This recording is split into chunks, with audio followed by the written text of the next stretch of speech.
We're at the second chain of islands, which is the first in the series of 5 baffle reefs.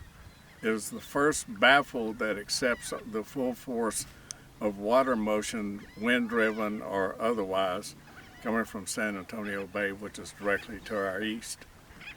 It serves as a baffle historically because the islands that are here, that are now somewhat diminished over time, once they had mesquite trees on them, and a bunch of them, which has nothing to do with the baffle, but it shows what's happening to the whole system here.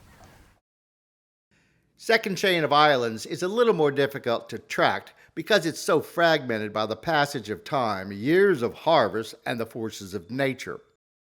It's the frontline barrier reef in this natural baffle system, which limits the flow of water from San Antonio and Espiritu Santo Bays through Ayers, Mesquite, Carlos, and ultimately into Aransas Bay.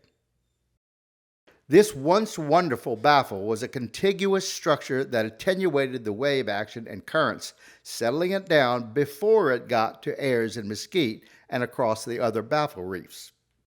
As you can see, the reef is riddled with breaches and gaps, so that it no longer serves in the capacity that it once did.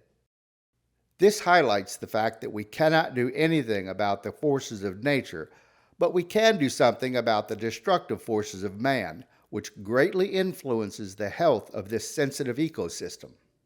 For years, oystermen have accessed these reefs through these breaches to slowly undercut the integrity of these vital structures.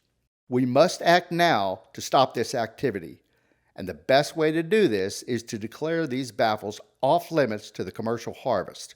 It's all we can do to help preserve this important recreational fishery.